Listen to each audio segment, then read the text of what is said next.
Assalamualaikum warahmatullahi wabarakatuh. Apa kabar anak-anak hebat? Bertemu lagi dengan Ibu. Seperti janji Ibu kemarin, kali ini kita akan membahas salah satu kaidah kebahasaan dari teks deskripsi, yaitu kata berimbuhan. Bagaimana sih penulisan kata berimbuhan dalam teks deskripsi? Simak baik-baik video yang akan Ibu berikan ke kalian ya. Oke, sebelum kita mulai belajar lebih jauh, kita cari tahu dulu yuk apa sih pengertian dari kata berimbuhan. Kata berimbuhan adalah satuan terikat atau seperangkat huruf tertentu yang apabila ditambahkan dengan kata dasar akan mengubah makna dan membentuk kata baru. Imbuhan sering juga kita sebut sebagai afiks. Afiks ini tidak bisa berdiri sendiri ya, dia itu harus melekat dengan kata dasar. Bu, afiks itu yang seperti apa sih Bu contohnya? Contoh dari afiks itu sendiri, kalian pasti sudah sering melihatnya di setiap teks dalam buku paket kalian. Misal jika kalian menemukan kata yang panjang sekali diawali dengan me, ber, pe, nah itu berarti ada penggunaan imbuhan di sana. Nah, gimana sih penggunaan imbuhan itu Bu? Nah, sekarang kita akan pelajari lebih lanjut. Kata berimbuhan menjadi salah satu kaidah kebahasaan dalam teks deskripsi. Memangnya kenapa sih Bu, kok kata berimbuhan bisa jadi kaidah kebahasaan teks deskripsi? Bukannya di setiap kalimat itu selalu ada kata berimbuhan ya? Nah, itu pertanyaan yang bagus. Jadi, dalam teks deskripsi, kita kerap kali memakai kata-kata yang merupakan kata kerja. Nah, kata dengan awalan huruf K, T, S, dan P ini kebanyakan sebagian besar itu adalah kata kerja. Jadi, bagaimana sih penulisan kata kerja yang memiliki awalan huruf K, T, S, P bila ditambahkan dengan kata imbuhan? Nah, imbuhan jika bertemu dengan huruf berkata depan K, T, S, dan P, maka huruf depannya dari kata tersebut akan lesap, akan hilang, digantikan dengan huruf yang lain. Yuk kita lihat contohnya. Oke, di sini sudah Ibu tuliskan penggunaan kata dasar yang diawali dengan huruf K, T, S, P yang apabila digabungkan dengan imbuhan akan luluh.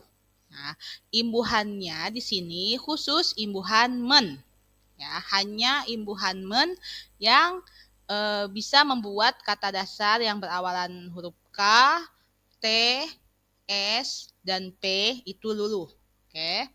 Yang pertama di sini ada imbuhan men, jika ditambahkan dengan kata dasar berawalan K, maka akan menjadi meng.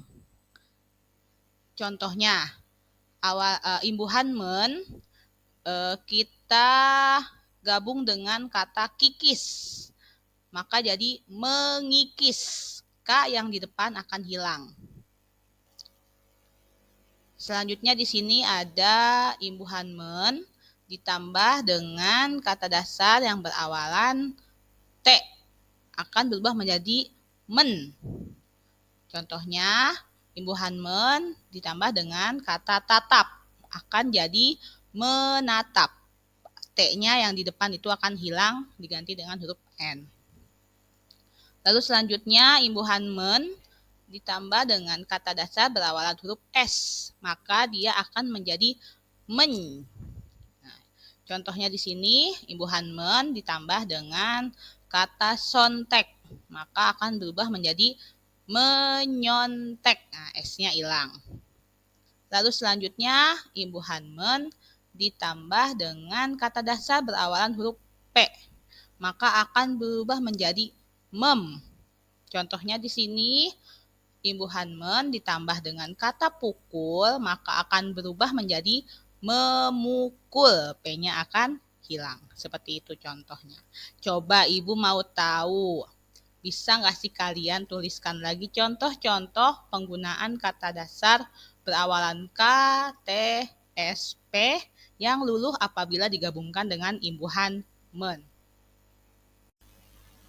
Jangan salah, tapi ada juga loh huruf K, T, S, dan P yang tidak luluh walaupun kata dasarnya bertemu dengan imbuhan. Nah, apa saja sih kriteria dari tidak luluhnya huruf K, T, S, dan P tersebut?